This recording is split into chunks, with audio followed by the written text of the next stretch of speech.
Бүгінгі таңда Қарасай ауданында жаңадан ашылған маршруттардың саны артуда. Дәл бүгін Тұрар Алтын Орда бағытында нөмір 6 автобус іске қосылды.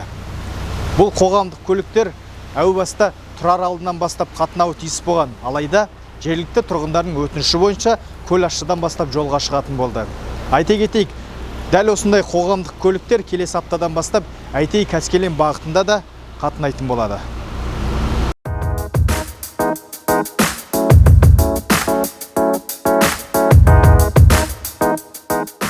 Бүгінгі күні Алтын Орда Тұрар жібек жол ауылына дейін барады.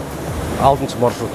Маршрутта 6 автобус жүреді, әзірше интервалы 25-30 минут болады. Одан кейін маршрут санын көбейтеміз. Жол ақысы 150 теңге, оқушыларға 50% жеңілдік. Бұл маршруттар Қарасай аудан әкімдігімен субсидияланады. Тасымалдаушы мекеме Алматы облысы жолаушы тасымалдау компаниясы. Бұл жерде жол ақысы QR-мен төлеуге болады, картамен төлеуге болады. Сонымен қатар алдағы аптада Қаскелең Әйтейге баратын бағытында жүретін нөмір 3 маршрут қосылуға көзделіп отыр. Әйтей-Қаскелеңде 5 автобус жүреді әзірше. Егер адам саны көбейсе, маршрут санын көбейтеміз.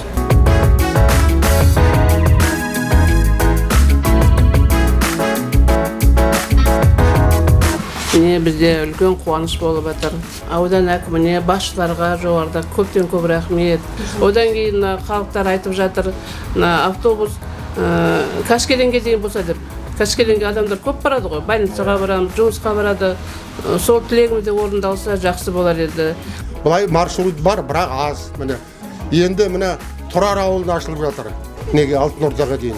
Бұл да үлкен жаңалық. Бұл бір адамның қолынан шешілетін тіршілік емес. Аудан әкімі Жасылан Тоққожаұлының еңбегі бар. Елдің мұқтаж әр уақытта шешіле берсін. Еліміз аман, тыныштық заман болсын.